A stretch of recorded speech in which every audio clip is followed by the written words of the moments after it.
રસો વૈસહ, કૃષ્ણ રસ સ્વરૂપ છે. તમે જોજો, કોઈ પદાર્થ હોય ને, કોઈ પદાર્થ તમને આપવો હોય, તમે હાથમાં લઈએ, કોઈ આ તો એમનામ આપી શકાય, પણ રસ આપવો હોય, કોઈ પ્રવાહી આપવું હોય તો એના માટે પાત્ર જોવે.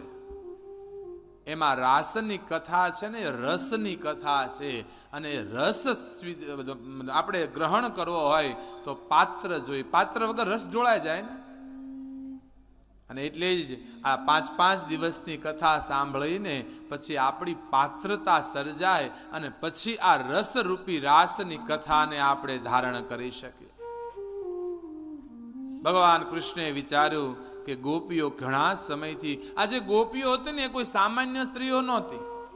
હજારો વર્ષોથી જે ઋષિ મુનિઓ તપ કરતા, તેમ છતાંય ભગવાનની પ્રાપ્તિ નહોતી થતી. ત્યારે ભગવાન કહેતા કે જાઓ ઋષિ મુનિઓ, દ્વાપરમાં ગોપી બનીને આવજો. વેદની રૂચાઓ, સ્વર્ગલોકની અપ્સરાઓ, નાગલોકની નાગકન્યાઓ એમ કહેવાય, ભગવાનની સ્તુતિ કરતા કે પ્રભુ અમારો સ્વીકાર કરો.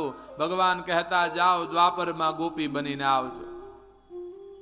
આ દરેક ઋષિ મુનિઓ, વેદની રૂચાઓ, અપ્સરાઓ ગોપી બની અને વ્રજમાં અવતાર ધારણ કર્યો છે.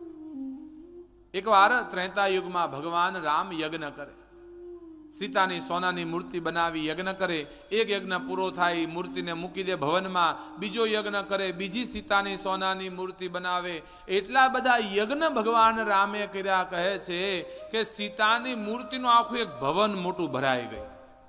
આખું ભવન સીતાની મૂર્તિનું. એકવાર યોગ વશિષ્ઠ રામ કહેવાય, વશિષ્ઠ બાપજી નીકળ્યા.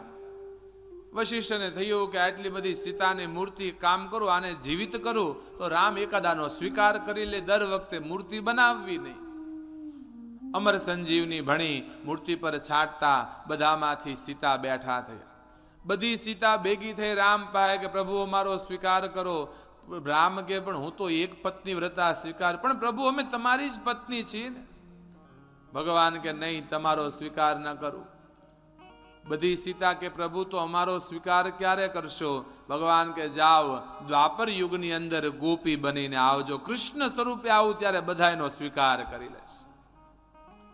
એ બધી સીતાઓ કહેવાય ગોપી બની બ્રજમાં અવતાર ધારણ કર્યો છે.